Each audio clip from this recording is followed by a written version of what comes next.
Blessed morning po sa bawat isa. Welcome po to Christ to the Philippines na Karalan. So, inayayahan ko po kayo na tumayo po tayo.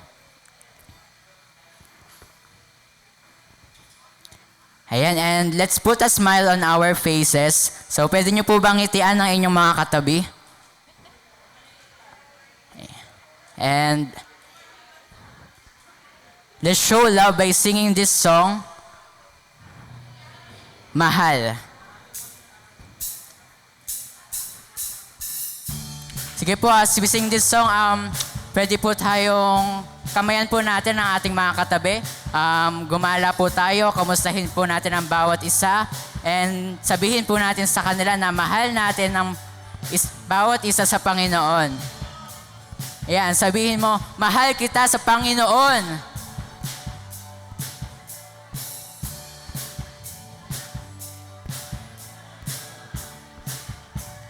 Let's sing, mahal. Mahal, mahal na mahal, mahal na mahal na mahal kita sa Panginoon. Let's sing, mahal. Mahal, mahal na mahal, mahal na mahal na mahal kita sa Panginoon. Sabihin natin sa ating mga kapatid, mahal,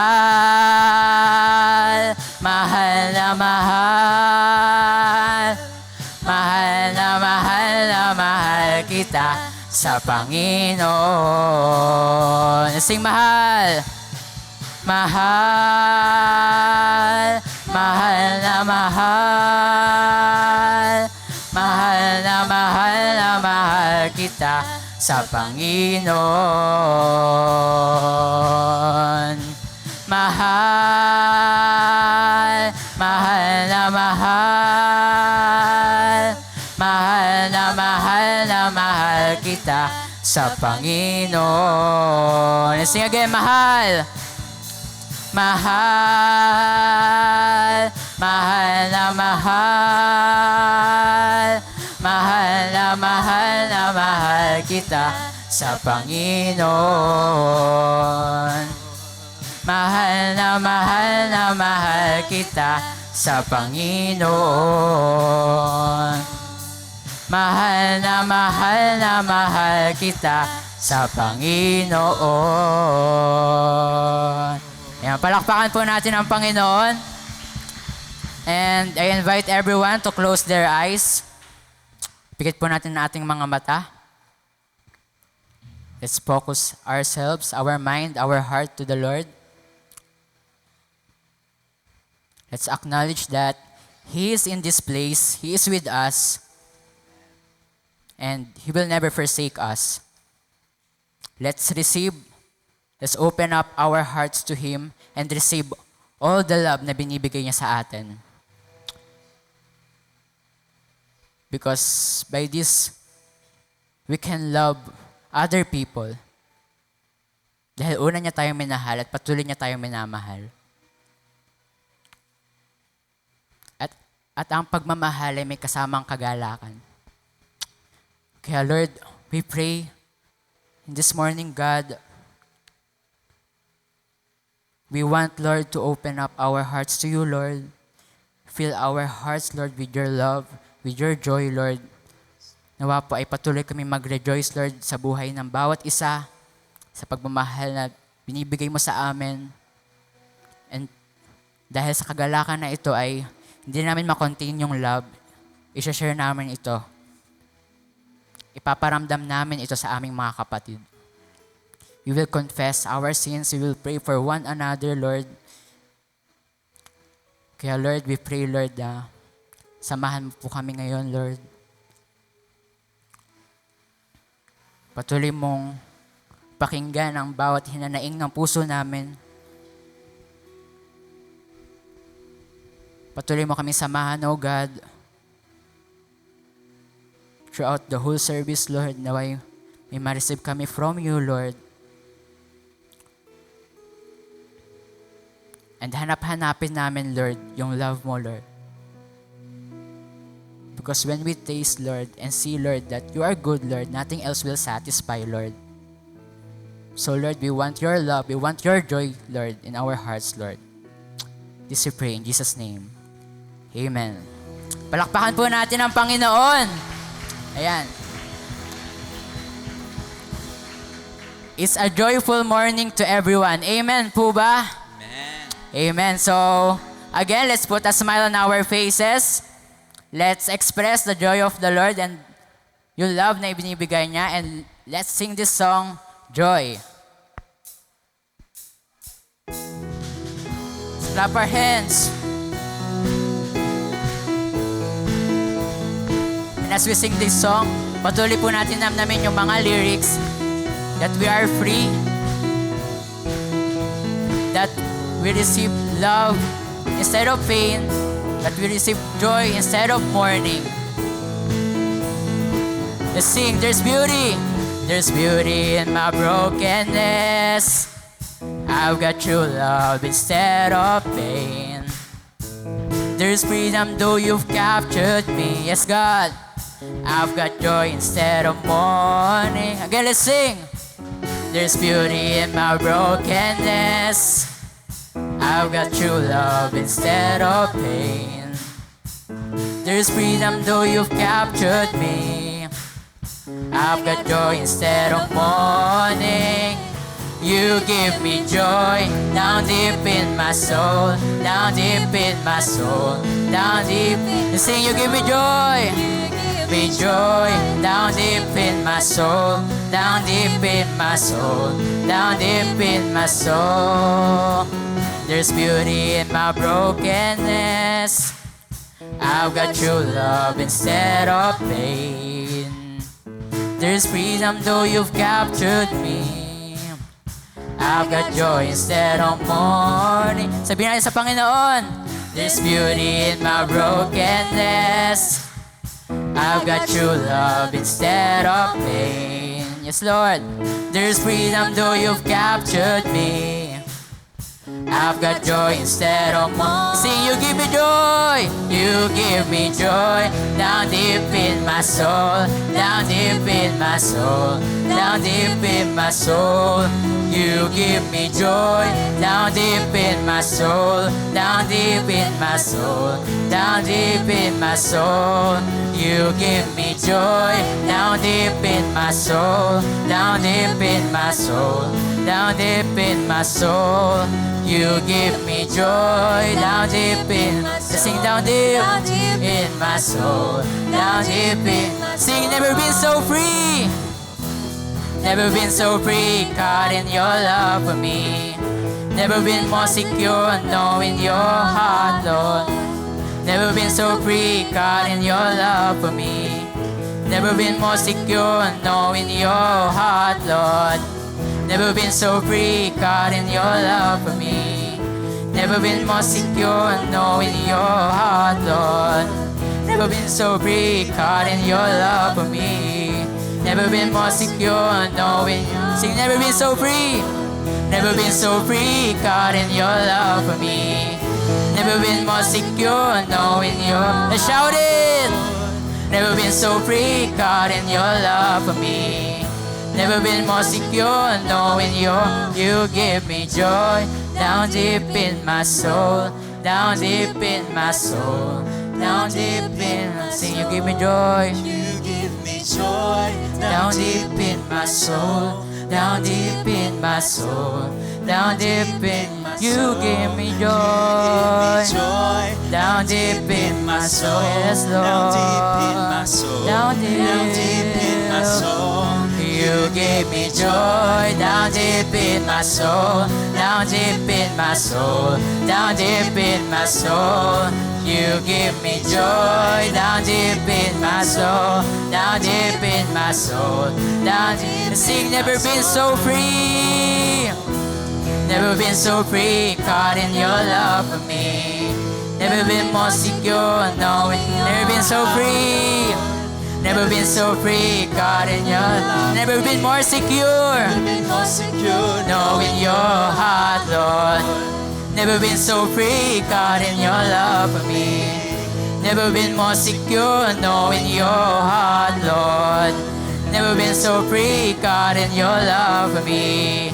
Never been more secure knowing your heart, Lord. Never been so free, God, in your love for me, yes, Lord. Never been more secure knowing your heart. Oh, never been, so free. God, in your love for me.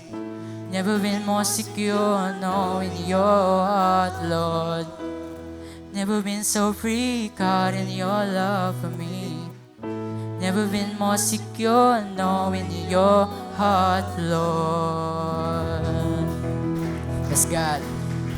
Indeed, Lord, there is freedom, Lord, because we are captured by your love, Lord, by your blood, Lord. Thank you so much. And let's continue to sing song for our God, for our good, good Father. Again, let's close our eyes and acknowledge natin na mabuti ang ating Panginoon. At hindi lang basta siya Panginoon sa atin, siya rin ay our Heavenly Father. Hindi siya natapos na maging Father sa atin. He is always consistent. He is a Father who is always present to us. So let's acknowledge na binibigay sa atin na pagmamahal ng ating Panginoon, ng ating Ama. Yes, God. Hallelujah. Let's sing. Oh, I've heard. Oh, I've heard thousand stories of what they think you're like, but I've heard tender whisper of love in the dead of night, and you tell me that you're pleased and that I'm never alone. Sing, you're a good, good Father. Good, good Father. So you are. So you are. So you are. And I'm loved by you. So I am. So I am. So I am. See, and I've seen. Oh, and I've seen many searching for answers far and wide, but I know we're all searching for answers. Only you provide us. You know just what we need before we say a word. You're a good, good Father. So you are. Sing it. So you are. So you are. So you are. And I'm loved by. Yes, it's who I am. So I am. So I am. Sing, you're a good, good Father. You're a good, good Father. So you are. So you are. So you are. And I'm loved by you. So I am. So I am. So I am. You sing, you are perfect. You are perfect in all of your ways. You are perfect in all of your ways. Yes, Lord. You are perfect in all of your ways. To us, sing, you are perfect. You are perfect in all of your ways. You are perfect in all of your ways.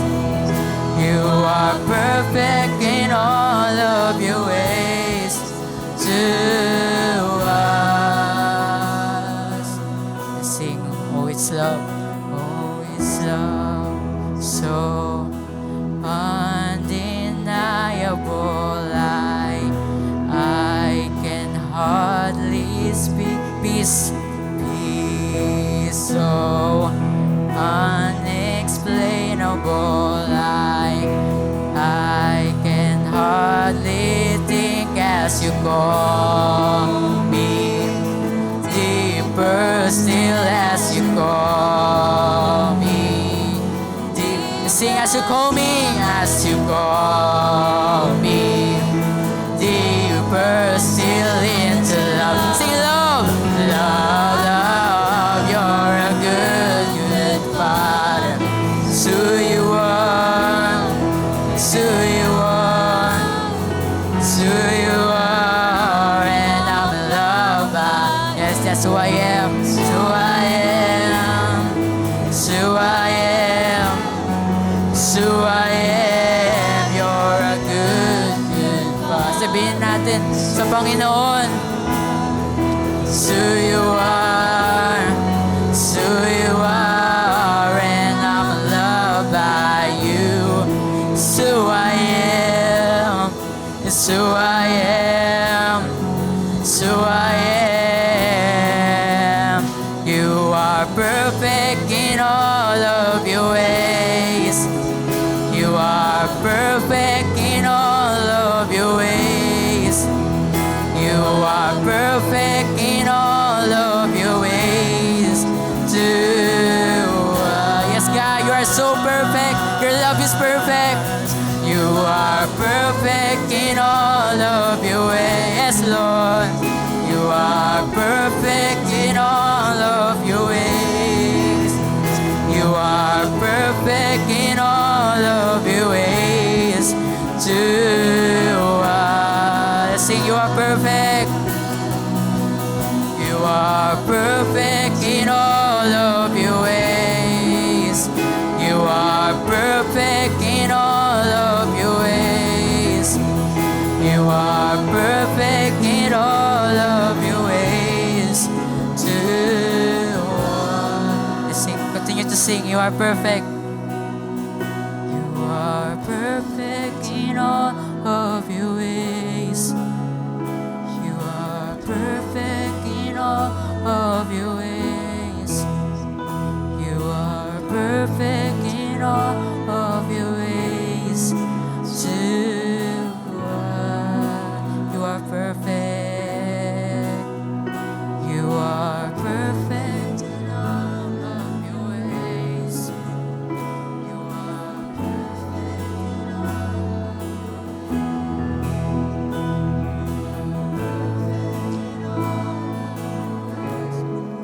to us. Oh, you are so perfect, Jesus. You're a good, good Father. Let's say to the Lord that He is a good, good Father. Come on, say it. You're so good, Jesus. You're so good, Father. You're so good to us. Yes, God. We are all your sons and daughters. And thank you so much, Lord. Because sobra-sobra yung love na ibinibigay mo, Lord. Maraming salamat, Lord, dahil meron kaming Heavenly Father. We have all authorities because of you, Lord. Give us authorities, Lord. Thank you so much for love, Lord. You call us to love one another, Lord. Dahil kami iisa, Lord. We are one by your blood, Lord. Help us, Lord, to continue to love, Lord. To rejoice, Lord. To help each other up. To carry each other's burden. To lay down our life for our friend. For our sisters, for our brothers. For your family, Lord. For your people, Lord. This we pray in Jesus' name. Amen and amen.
Sige po, bago po tayo maupo, tayo po bumasa from Romans 5:15-7.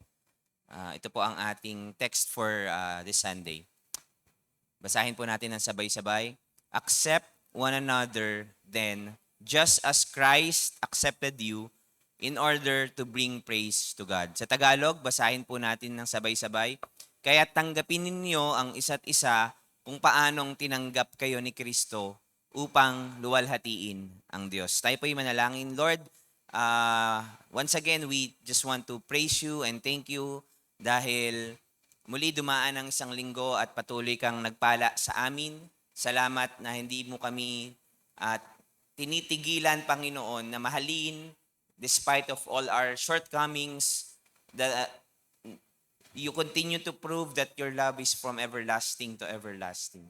Thank you, Lord. And ngayon pong umagang ito, dalangin namin sa kung ano man aming mga pag-uusapan ay samahan niyo po kami at makita namin, Panginoon, pa yung intention mo sa amin bilang iyong mga anak, bilang iyong mga disipulo, at lumakad kami ng naaayon, Panginoon, sa iyong plano.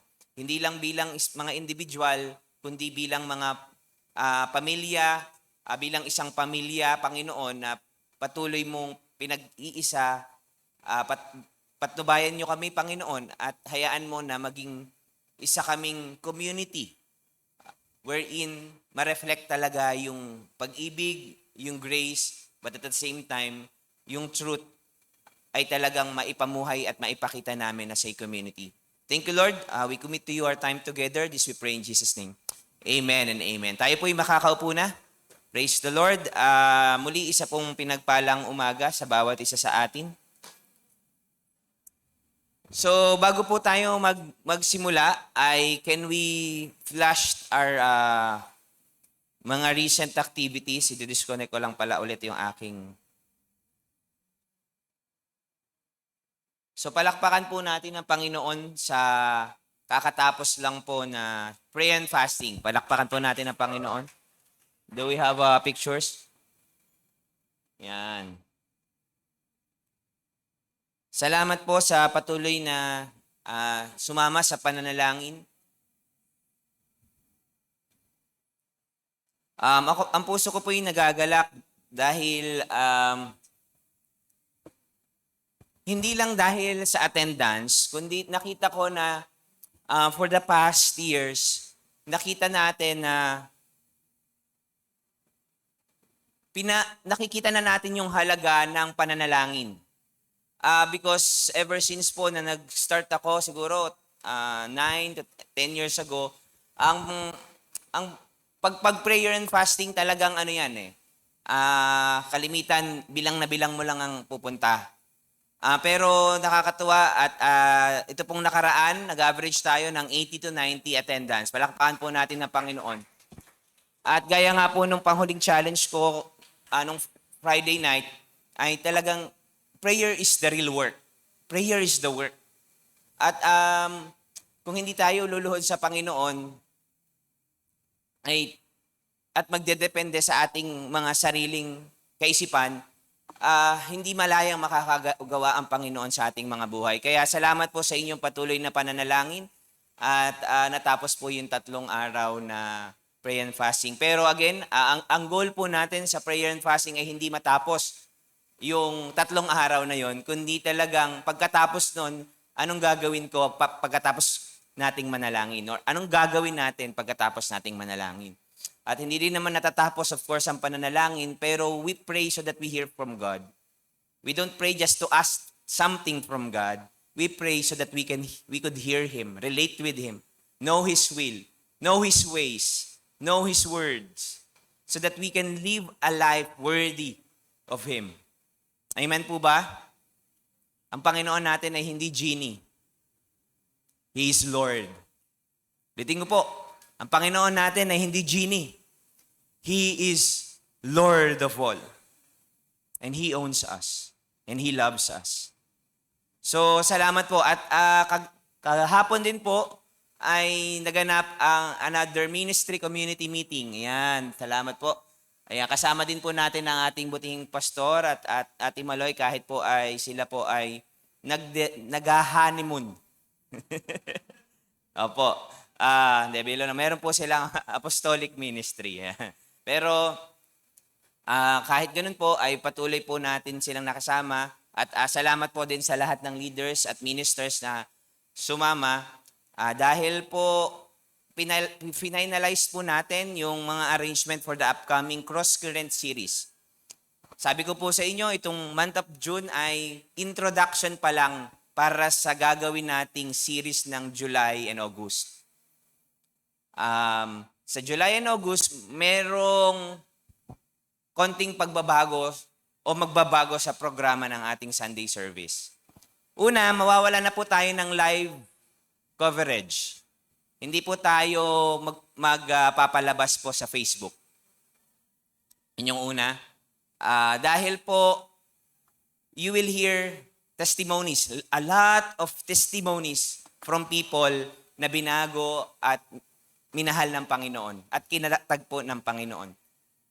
Maaari po, nagkakasalubong tayo dito sa church na ito, pero hindi talaga natin kilala ang isa't isa based sa kung ano talaga yung nagiging journey natin. Ang discipleship po kasi ay hindi po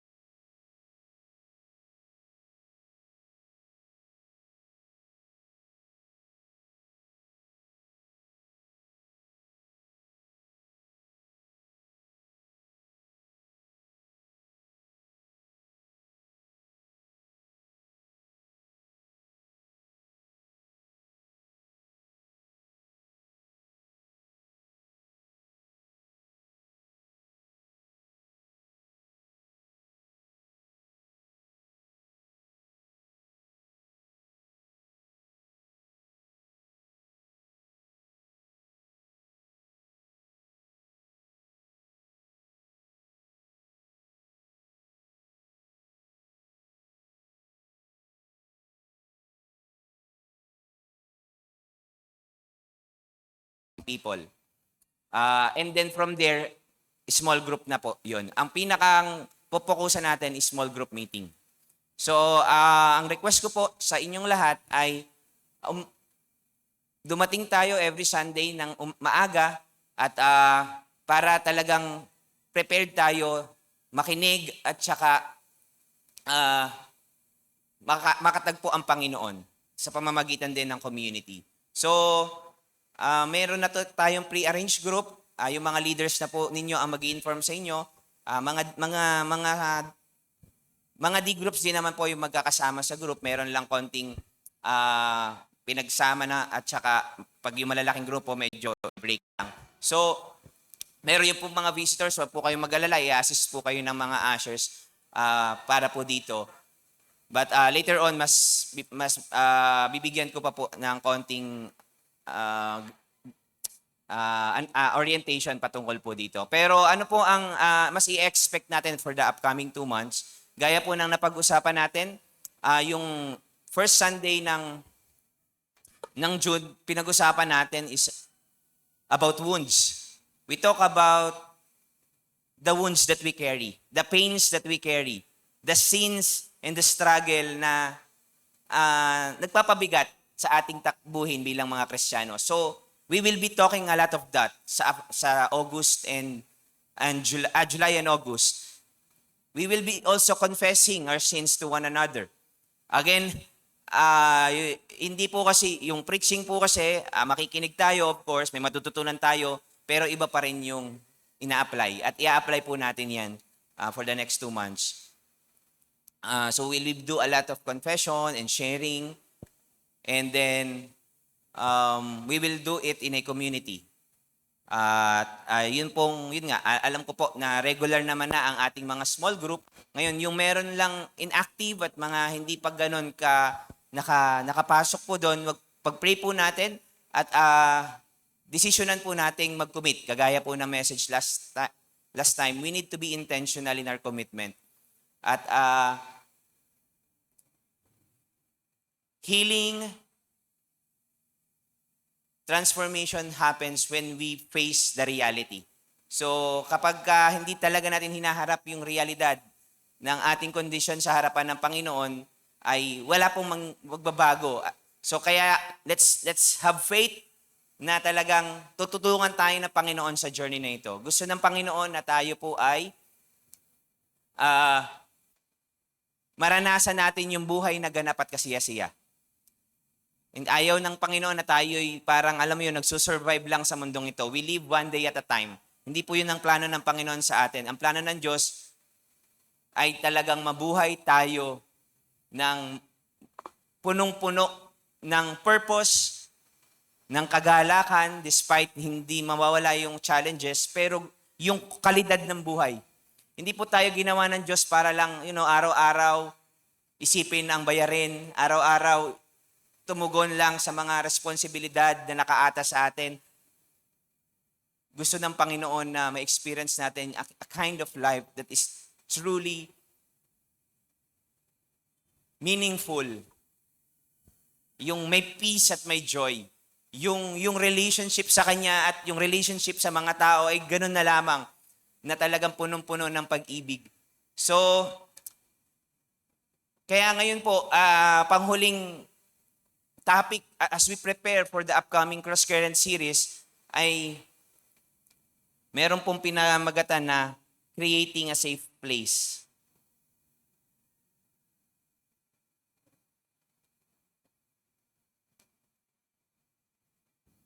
Creating a safe place. So, oops.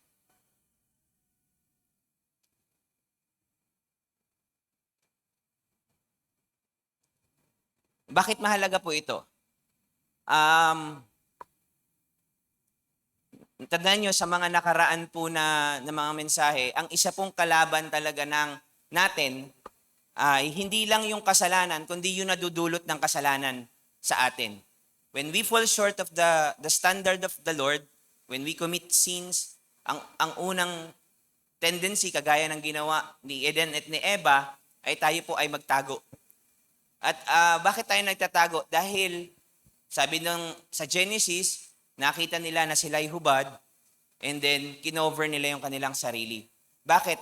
Kasi pag every time na hindi po tayo namumuhay according sa plano ng Panginoon, punong-puno tayo ng shame. Shame. Pag sinabing shame, akala natin, yun lang yung mga taong, mahiyain. Hindi po. Isa ding sintomas na ang tao ay punong-puno ng shame.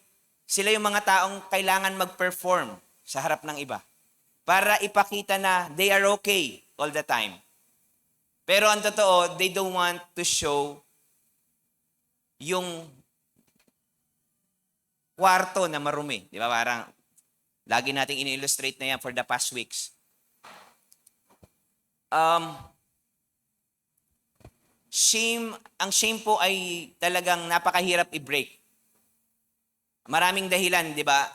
Napag-usapan natin, nakakatakot kasi baka ma-judge tayo or baka walang makaintindi sa atin. So, ito po din yung mga na-discuss natin nitong mga nakaraang linggo. Pero, tayo po bilang isang community, napakahalaga that we lalo na po sa atin po, sa CTTP Nagcarlan, hindi lang po tayo isang samahan na nagmi-meet every Sunday at every D-group meetings, kundi we must have a culture na talagang masasabi natin, I am in a safe place. So pag-uusapan po natin yan ngayon pong umaga. So, pero bago po doon ay pag-usapan po muna natin yung text na binasa po natin kanina.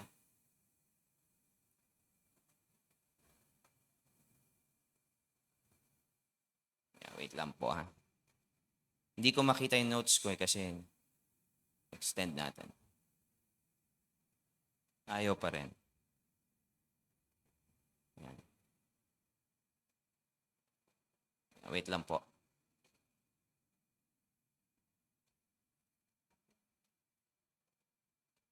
Yan. Sige po, punta po tayo sa context and background po ng binasa natin kanina. Sabi sa Romans 15:7, accept one another. Sa ibang translation po, welcome one another just as Christ welcome you, or just as Christ accepted you, in order to bring glory or praise sa Panginoon. So, konting background lang, dun po sa nag-iisang verse na yon na binasa natin kanina. Sinulat po ni Paul ito pong Book of Romans habang siya po ay nasa Corinto, at yung kanyang sinulatan ay isang church na consisting of both Jews and Gentile believers. Mga Kristiyano sila, pero yung isang portion, mga Hudyo, yung isa mga Hentil. So, meron pong major issue sa church ng Rome. Merong tensyon sa kanila.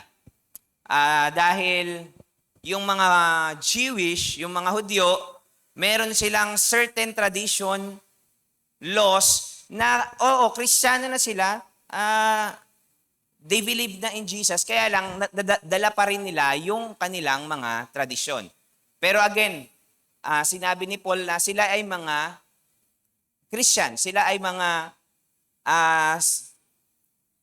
tumanggap din sa Panginoon.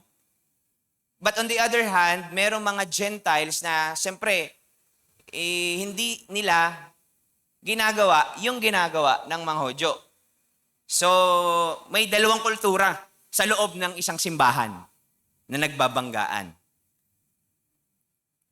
So, may religious tension and cultural tensions sa loob ng simbahan. Ngayon, para mas maunawaan natin yung Romans 15 verse 7, kailangan din nating balikan yung chapter before that, yung Romans 14.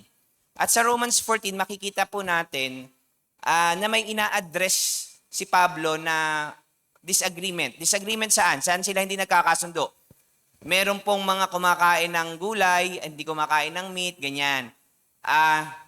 Patungkol sa anong dapat i-observe na mga laws, na mga kumbaga parang practices ba? Pero ang pinakang problema talaga ay mayroon kasing tinag si Paul na itong mga weak, ito yung mga Hudyo na sensitive sila sa mga certain practices. Sabi ni Paul, itong mga weak na to, dinajudge nila yung mga Gentiles na hindi ginagawa yung ginagawa nila. So yun yung nangyayari. So they judge the Gentiles na kasama nila sa church na dahil hindi nila ginagawa yung ginagawa nilang practices, hinuhusgahan nila ito. Tapos yun namang mga sinabi ni Paul, those who are strong, ito yung mga Gentiles na naiintindihan nila na hindi na sila bound ng mga practices na to, may problema naman sa kanila. Itong mga Gentiles ay hindi naman nila nirirespeto yung ginagawa at practices ng mga Hudyo. Yung isa, ang problema, yung isang grupo, judgmentalism, yung isa, walang respeto. Ang sabi sa NIV translation, itong mga Gentiles, they treat the Jews with contempt. So with disrespect, disregard, kumaga parang walang respeto kasi nga dapat nagkakaintindihan, lalo na yung mga Hudyo. Ito kasi mga Hudyo for a time pinaalis sila sa Rome, so bumalik sila sa kanilang bayan, kaya lang then bumalik ulit sila nung okay na doon sa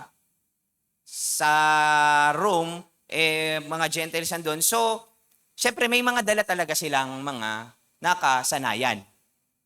Itong mga Gentiles, sasabihin na nating nakakaunawa, ang problema, nakakaunawa na sila, pero hindi talaga sila nakakaunawa sa iba. Kaya ang conclusion ni Paul ay sinam up niya sa isang verse. Accept one another just as Christ accepted you in order to bring praise to God. Or sa other translation, welcome one another just as Christ welcome you so that you bring glory to God. Napakahalaga pala yun that we welcome one another. That we accept one another. Kasi ang purpose, mabigyan ng kalawalhatian ng Diyos. Pag hindi pala natin ginagawa yon, hindi naluluwalhati ang Panginoon.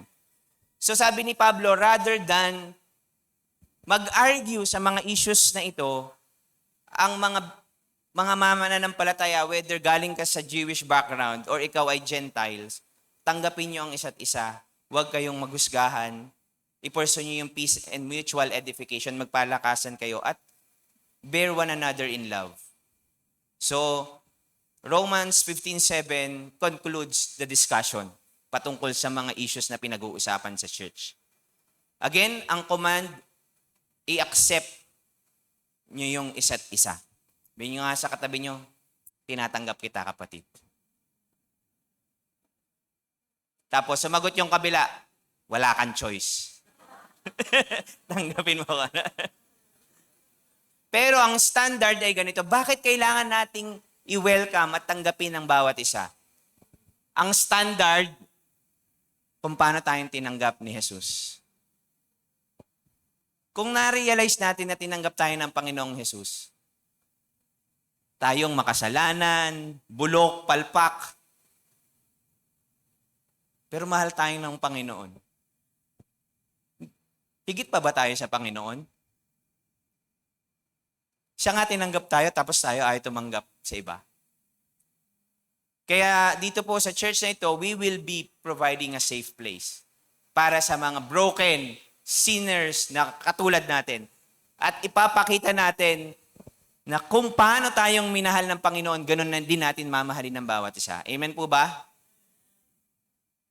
At dahil pala pagka ito yung ating pinapractice, mag-glorify si God. Mag-glorify si God. So, ito lang po isa lang ang puntos ko ngayon at puro principle lang ang ating pag-uusapan dahil tatapusin po natin na maaga itong mensahe para mas magkaroon kayo ng konting time para mapag-usapan po yung upcoming cross current. So, here's the big idea. Christ's acceptance of us becomes the pattern and motivation for our acceptance of one another. So yung kung paano tayo tinanggap ni Jesus, yun din po yung pattern and motivation natin para tanggapin at i-welcome natin ang isa't isa. Kahit pag gaano tayo kabulok. Sabi nga ng salita ng Diyos, love covers multitudes of sins. Multitudes. Hindi mabilang-bilang. And sa mundo po ngayon na punong-puno ng criticism, rejection, walang tiwala sa isa't isa, tayo po sa Christ to the Philippines Nagkarlan, tayo po ang magmomodelo ng isang safe na lugar kung saan ang mga tao ay may experience yung welcoming grace of Christ sa pamamagitan din ng mga kapatid natin sa Panginoon. Yung parang pag nakita ba natin yung isa't isa, kitang-kita natin yung grace ni God. Amen po ba? Tingnan nyo nga yung katabi nyo. Punong-puno ba ng biyaya yung nararamdaman nyo? Punong-puno ba ng pagmamahal pag nakikita nyo sila? Medyo? Pero yan po ang plano po ng Diyos sa atin bilang isang community. That we bear each other's burden, that we welcome one another, that we love one another. So again, Romans 15:7, sinulat siya in the context of believers na mayroong mga disagreements and differences. But instead of judging and rejecting one another, sabi ni Pablo, ang panawagan niya, welcome one another, just as Christ welcomed you. At kapag ganito po yung ating mood sa church, we will create an environment kung saan merong healing, merong growth, at ma-apply yung genuine discipleship. Amen po ba? So, what principles can we draw from the main idea of the text? Ano ba? Paano ba? Paano ba natin gagawin ito? How can we provide a safe place sa bawat isa? So, una, we must listen without judgment.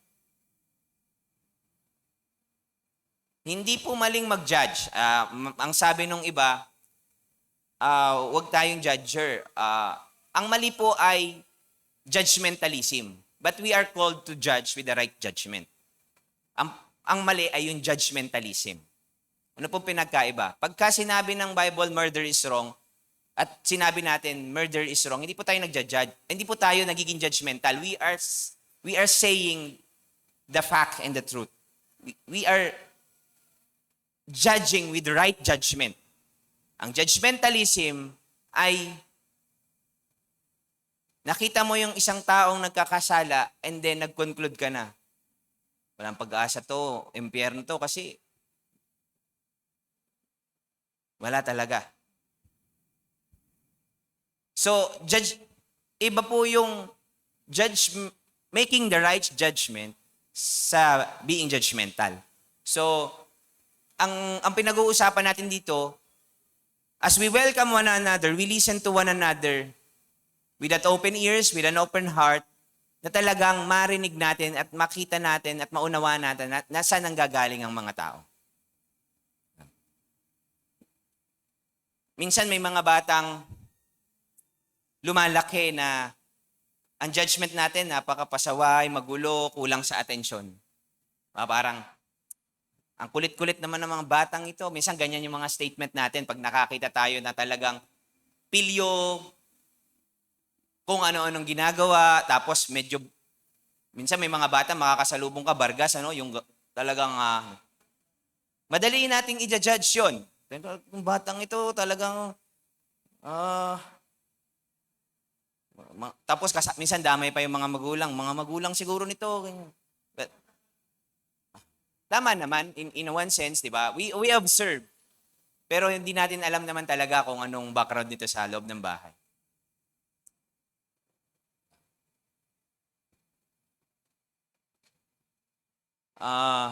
Minsan may mga na-encounter akong mga teenagers na ganito yung kanilang pinagagagawa. Then I found out na wala pala, hiwalay pala yung mga magulang nila and all this and all that. So sometimes, mabilis mag-judge. Pero, ang pinakamahirap, mag-listen. Bakit kaya sila ganito? When we listen, hindi lang kasi ito ang gumagana. We need to understand where people are coming from. So, sa upcoming cross current natin, you will hear stories, a lot of stories na pinagdaanan ng mga tao. And let's continue to pray for them. Hindi po mga madali ang kanilang gagawin. Pero dahil sa pag-ibig ng Panginoon at naranasan nila, they are ready to share their stories with you. Pero ang pinakamahalaga po talaga ay as we grow in our discipleship journey, we learn the skill of listening.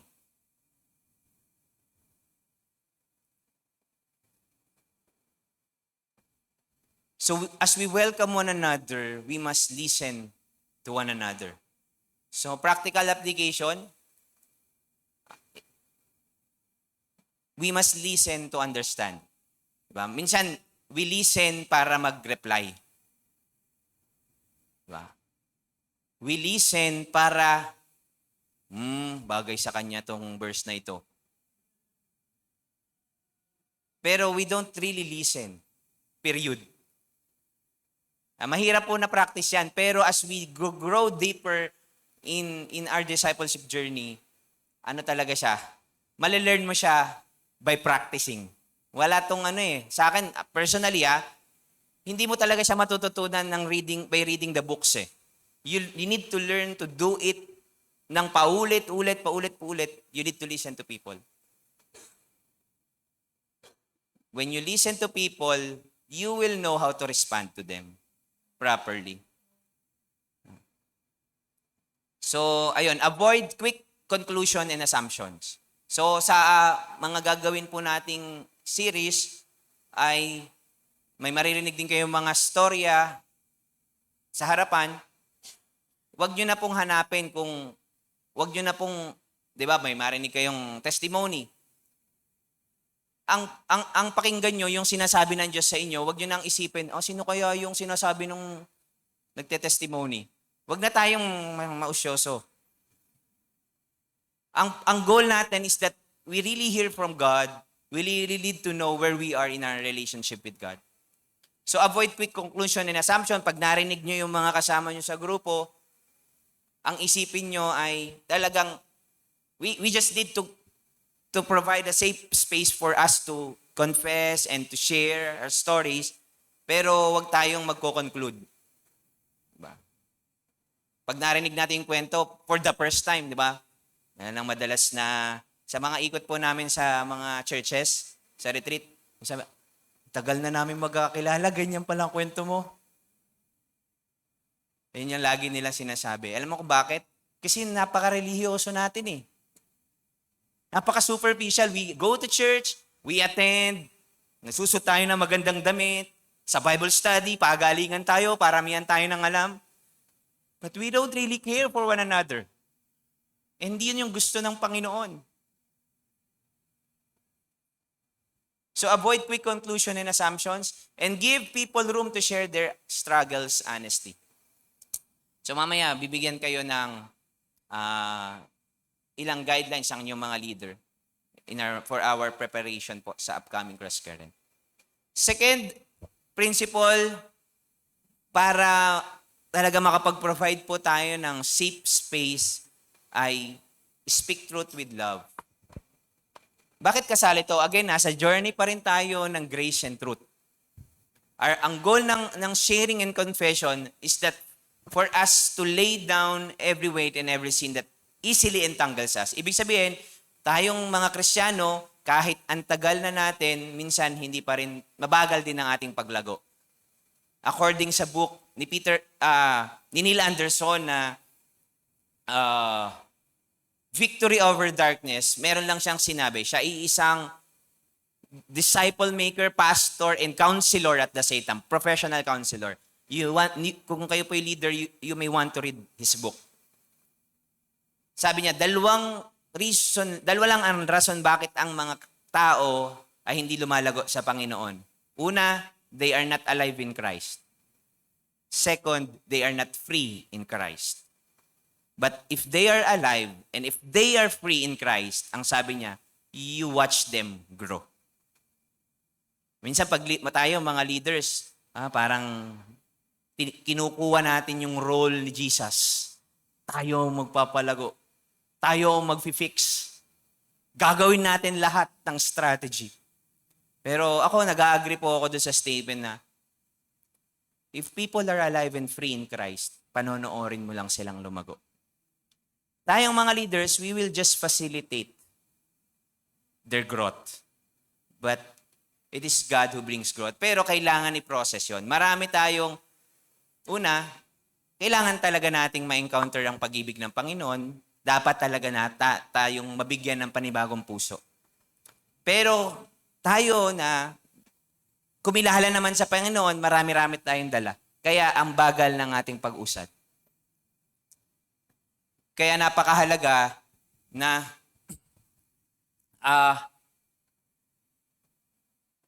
hindi lang natin gagawin yung sharing and confession for the purpose of confession and sharing, kundi ang main thing ay transformation.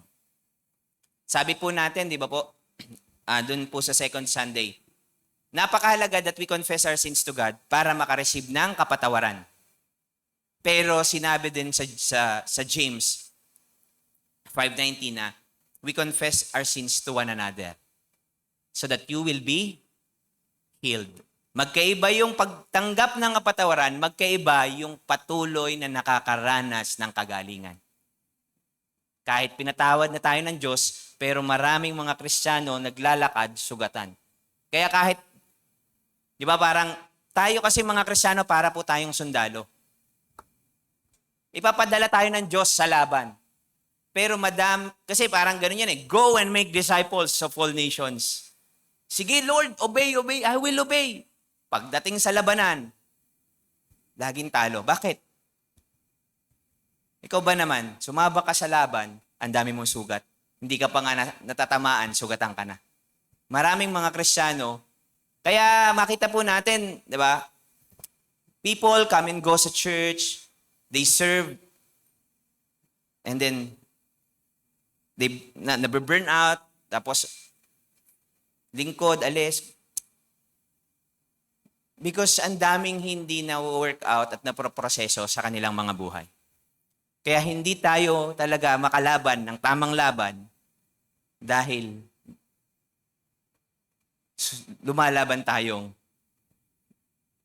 may sugat. That's why we need to first bring our sins to the Lord so that we will be refreshed. But at the same time, we confess our sins to one another so that we will be healed. And ang healing po ay isang process. Kaya po sa atin po, ang tinuro po sa atin ng ating partner ministry ay ang tawag natin significantly healed. Wala pong perfect healing.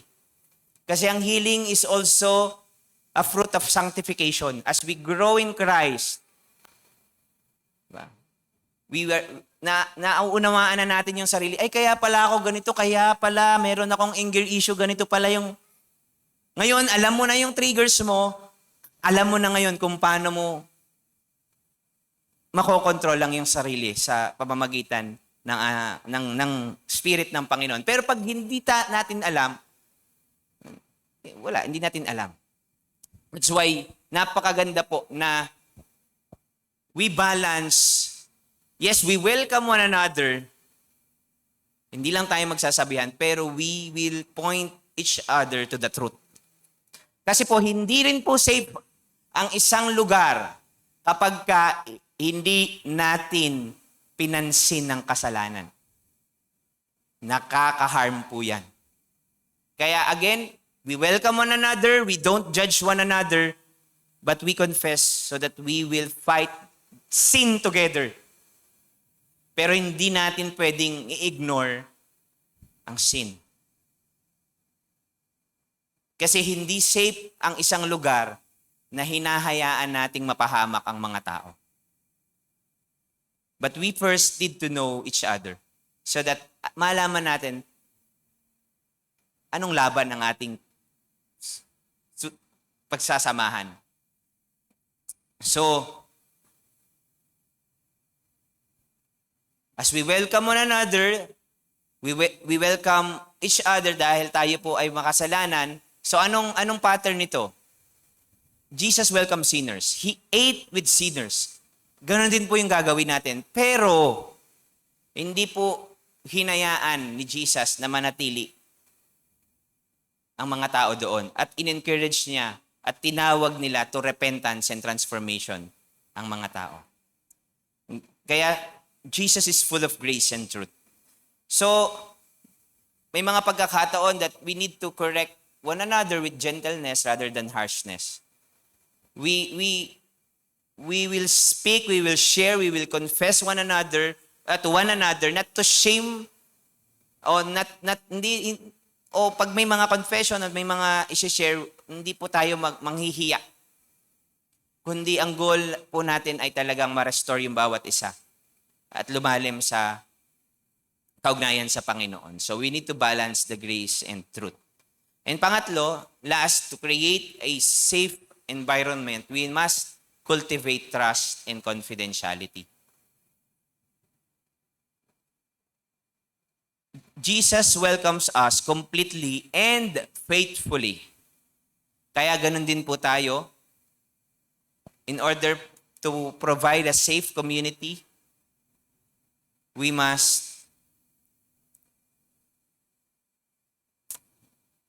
our community must build on trust. Kailangan po nating maging katiwa-tiwala.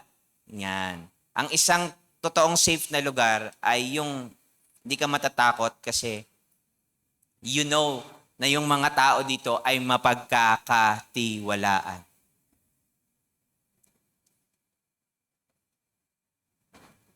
Hindi po mag-share ang mga tao ng kanilang struggles kung may takot silang baka sila'y mapagchismisan. So, practical application, let's keep private matters. private. Let's keep private matters private. Unless may permission. Yung pong mga magte-testimony, hindi po sila hindi po sila tatayo sa harapan dahil lang na-assign ka dito. Sila po'y na-proseso na sa matagal na panahon. And they are ready to tell the mighty deeds of God in their lives. Pero kung sila po'y hindi na proseso at along the way, na break yung confidentiality in the process, sigurado ako marahil hindi nila sila makakatayo or wala na sila sa church na ito. And it's a long process. One-to-one, small group with their families, and they are now ready to testify to the goodness of God. So honor the confidence people place in you. Be consistent and dependable, and create an atmosphere where people know that they are cared for, not talked about. Dapat maramdaman ng mga tao, at ang pangarap ko, dadating ang maraming tao sa atin dahil maghahanap sila talaga ng totoong kaugnayan sa Panginoon. At I pray na ang Christ to the Philippines Nagkarlan will really provide a safe place for them. Broken people who will encounter the grace of God and be transformed by the truth of Jesus Christ. So, sabi sa Proverbs 11:13, a gossip betrays a confidence, but a trustworthy person keeps a secret. Sabi naman sa 1 Corinthians 13:7, love protects. Ang totoong nagmamahal, marunong mag-protect. And sabi sa Galatians, if you caught a brother in sin, restore that person gently. Gently. And magiging katiwa-tiwala po tayo. Now, when confidentiality is broken, pag may nag-break ng confidentiality, meron pong corresponding correction. First, one-to-one. Yun yung sinabi ng Bible. Kapag nakita mo yung kapatid mo na nasa kasalanan, i-point out mo yung kanyang kasalanan privately, one-to-one. Pag hindi siya nag-repent, magdala ka ng witness. Pag hindi pa rin, dalhin mo sa church. Pag hindi pa rin, i-treat mo siya as tax collector or Gentiles. So, practically, kung may nag-break ng confidentiality, one-to-one, ko-correct natin. And then, depende to sa depende pa rin sa bigat. But may formal warning.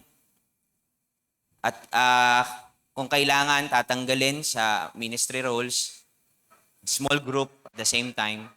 Tapos, i-review ng leadership kung repentant ba o hindi. And then, we'll see what the restoration process will be appropriate for that person. So, of course, may important exemption. I-discuss po yan ng mga leaders nyo sa inyo. When may mga bagay na obligado tayong sabihin, lalo na kung ito'y legal at talagang kumbaga obligado sa batas. May mga exemptions sa confidentiality, and your leaders will discuss this to you. So in conclusion, when we welcome or accept one another as Christ has welcomed us or accepted us, we create a community where people can be honest and grow in Christ and experience His grace together. So again, let's continue to pray for the series ng atin pong Cross Current. At may mga ilang guidelines lang po akong babanggitin po sa bawat isa. Gaya ng binanggit ko, wala po tayong live, Facebook Live. So, anong purpose po ng atin pong series na gagawin for July and August? Yung po ating discipleship groups ay dinisenyo para mag-provide ng isang safe in Christ-centered environment kung saan tayo po ay lalago sa Panginoon at sa bawat isa. Paano? By or through honest conversation or honest sharing, encouragement, accountability, and praying for one another. So may mga ilan po tayong dapat na tandaan as we journey dito po sa journey na ito. Una, napakahalaga, of course, your attendance. Attend regularly and participate actively. As much as possible, walang a-absent. Everyone is encouraged to participate. Listen with respect without judgment. We will, again, gaya po ng sinasabi natin, tayo po ay talagang, we need to apply yung mga, iba kasi po yung nakikinig lang tayo, pero iba po pag ina-apply talaga natin lahat ng mga natututunan natin. At hindi po kami faithfully na nagpapastor kung hindi namin talaga ililid ang bawat isa na i-apply ang salita ng Panginoon. And since we are in the journey of grace and truth, ay talaga pong and vulnerability, we will apply this. So maintain confidentiality, pray for one another, and be present and attentive. Take note, bawal din pong mag-record ng video. May magte-testimony, wala pong magre-record habang may nagte-testimony at ipopost sa Facebook. Ano po? So bakit gusto ko lang din pong banggitin sa lahat, sa mga visitors din natin at sa mga from time to time na mga kapatid natin na nabisita po dito sa church na to, this is our journey. Ang mundo po ay punong-puno ng broken people, pero ang napakaganda po sa nagiging experience po natin sa Nagcarlan. Dito po sa Nagcarlan, I just want to inform you, ang dami pong mga marriages na nahihil, ang daming may mga kabataan po na ibabalik sa tamang landas. May mga tao na nagkakaroon ng panibagong pag-asa.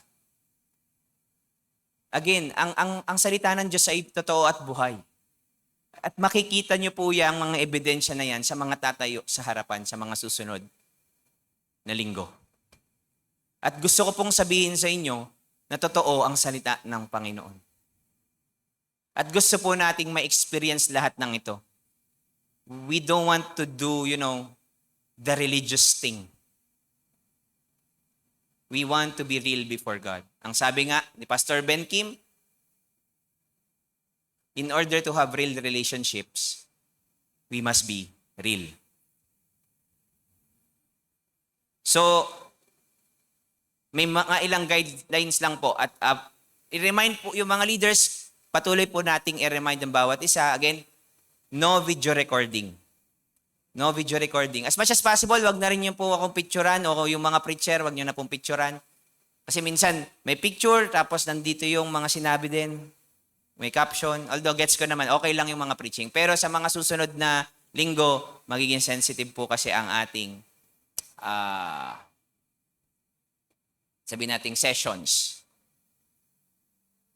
At ulit-ulitin ko, confidentiality is a must. Pero ako po, in-encourage ko po kayo, kung kayo mga mahal sa buhay, na gusto nyong maabot sa Panginoon, bring them here. Bring them here. Kung meron kayong mga challenge sa bahay, mag-asawa, bring them here. Welcome din lahat ng may problema. Tutulungan natin ang isa't isa, tutulungan tayo ng Panginoon. Amen po ba? Amen po ba? So, by this time, so bago tayo umawit ng panghuling awit, meron po tayong, pinakancel ko muna yung encouragement sa ating One Big Faith, pero yung gusto magbigay mamaya, meron po sa likod na basket. Pagkatapos na lang ng inyong meeting, ng small group, pwede po kayong magbigay. Kasi po pagkatas po ng song, benediction na yon, magkakaroon po tayo ng groupings para makita lang natin yung spacing and also mapamilyar na kayo dun sa magiging setup nyo. Dahil po, di ba, ang ginagawa natin every Sunday, nag-groupings tayo, random. Dito po, kung ano yung groupings nyo, kung sino yung D-group member nyo, kayo na po yung magkakasama hanggang August. So, dun po sa mga,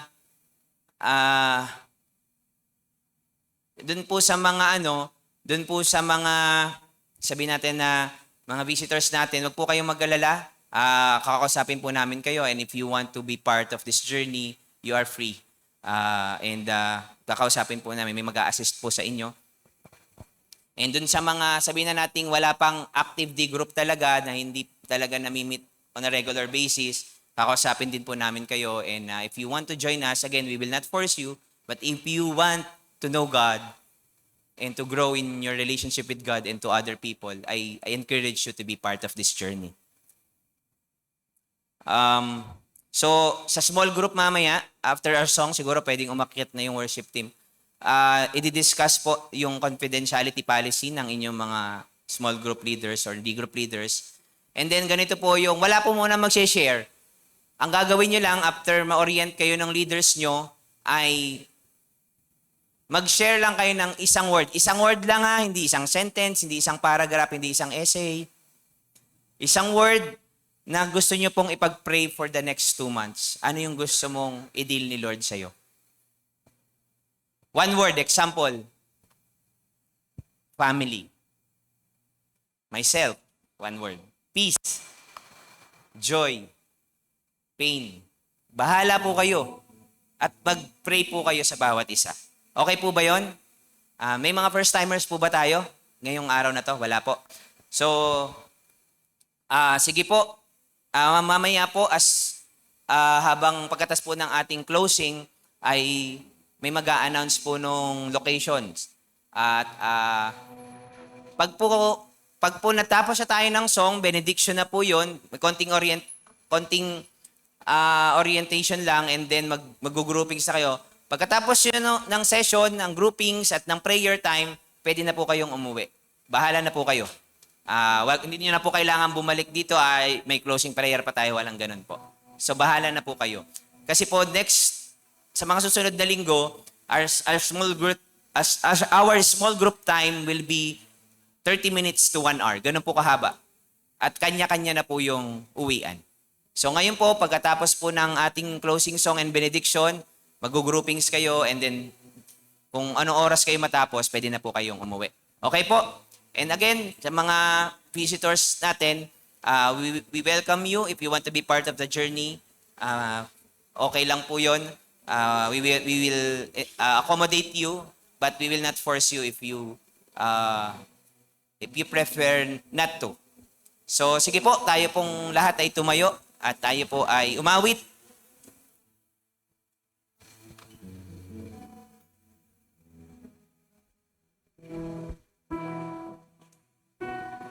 Sige po, before we sing this song, can I invite once again po na ipikit po natin ang ating mga mata. Sige po, let's close our eyes.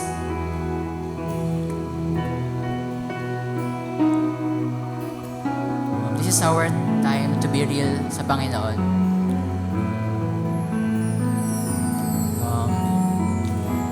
If naguguluhan po ang bawat isa sa atin, maaaring hindi pa po ganun kaklaro yung love or yung salvation na hatid sa atin ng Panginoong Jesus.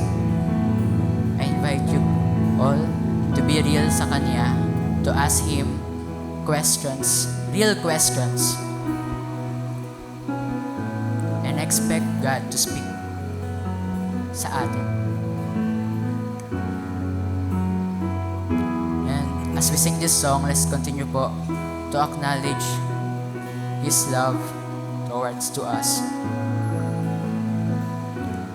Yes. Let's sing. You are my light. You are my light, song of my life. You always lead me. You are the voice inside. You are my love, no one before you.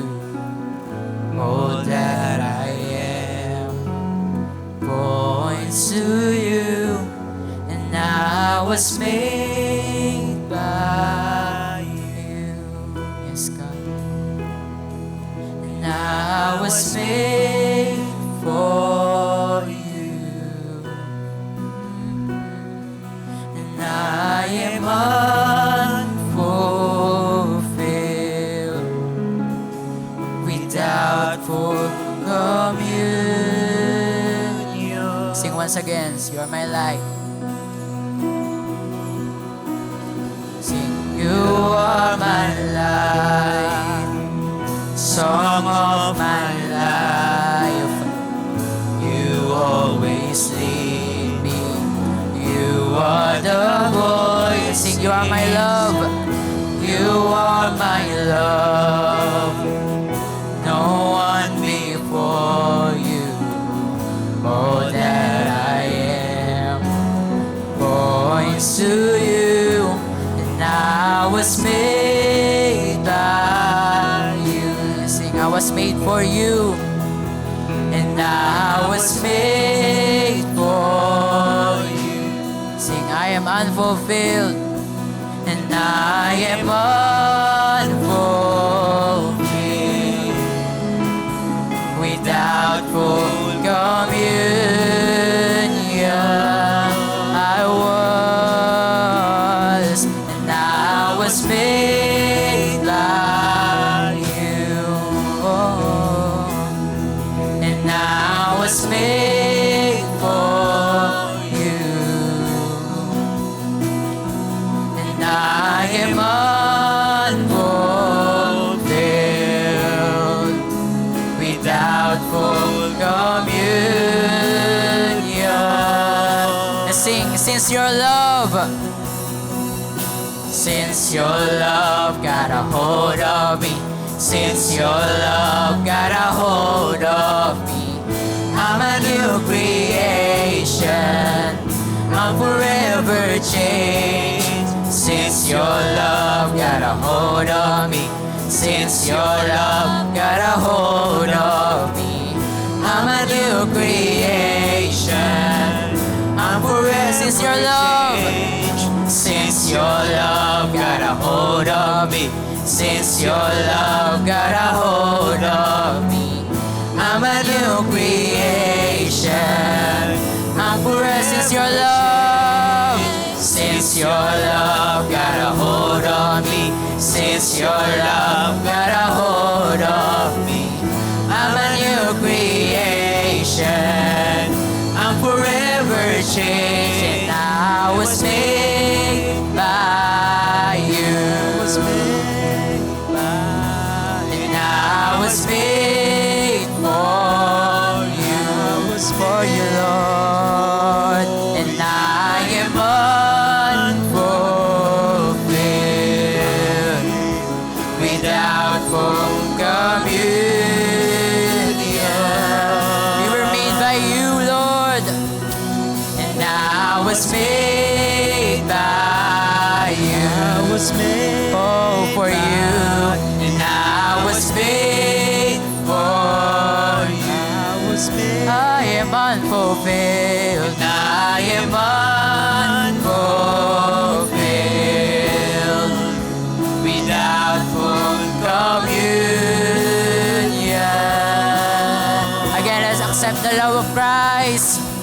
Since your love got a hold of me, since your love got a hold of me, I'm a new creation, forever changed, forever changed. Since your love got a hold of me, since your love got a hold of me, I'm a new creation.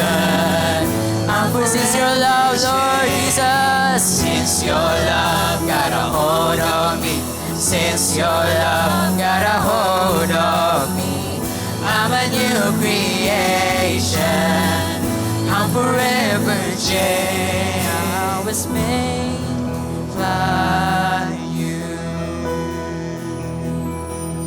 and I was made for you. Sing, I am unfulfilled, and I am unfulfilled without you, Lord. Without full communion, Sabihin natin sa Panginoon, I was made by you. I was made by you. And I was made for you. And I am unfolded Without full communion.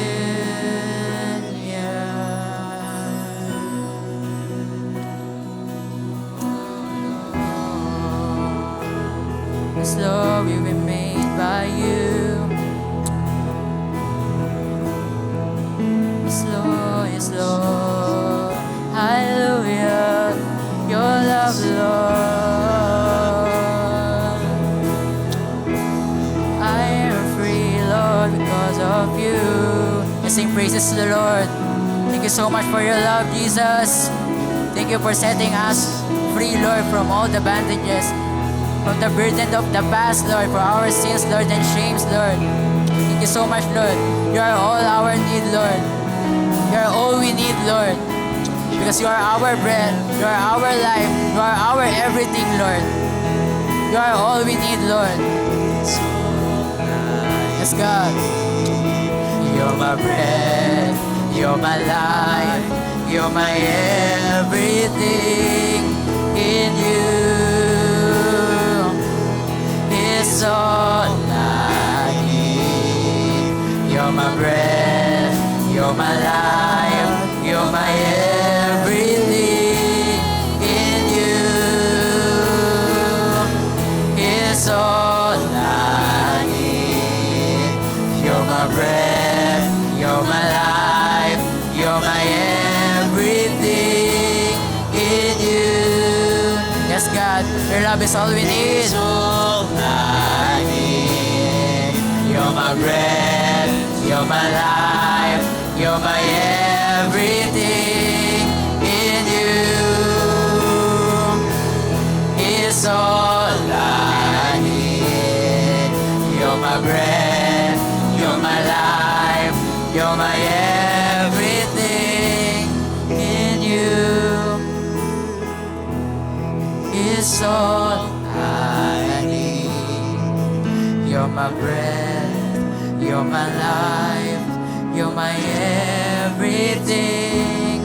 In you, yes, God, is all I need. You're my bread, you're my life, you're my everything. Yes, God. Thank you, Lord. Salamat, Panginoon. Pinapanalangin ko na sa kadakilaan ng kapangyarihan ng ating Panginoon ay palakasin nawa niya ang spiritual na pamumuhay ng bawat isa sa atin. Manahan nawa si Kristo sa ating mga puso. Pinapanalangin ko din na maging matibay tayo at maging matatag sa pag-ibig ng Diyos. At maunawaan pa kung gaano kalawak, kahaba, kataas at kalalim ang pag-ibig ni Kristo sa bawat isa sa atin. Maranasan nawa natin ito at lubusang maging ganap ang katangian ng Diyos. Purihin natin siya na makagagawa ng higit pa sa hinihingi o inaasahan natin sa pamamagitan ng kapangyarihan niyang kumikilos sa atin. Purihin natin siya magpakailanman dahil sa mga ginawa niya para sa iglesia na nakay Kristo Jesus. Purihin natin siya. May the love of God the Father, the grace of our Lord Jesus Christ, and the fellowship of the Holy Spirit be with us all. To God be all the glory.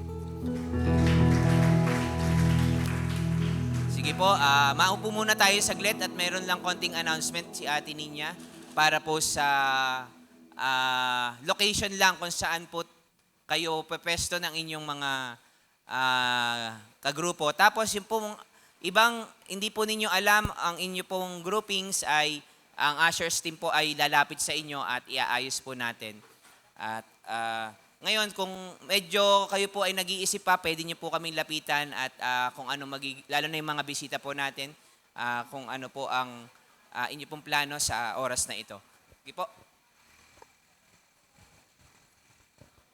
Ito po yung location ng ating mga small group.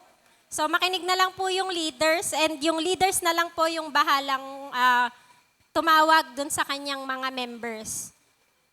So yung sa Prudence po, Prudence Building, first floor ay si Ate Ruth at ang kanyang group.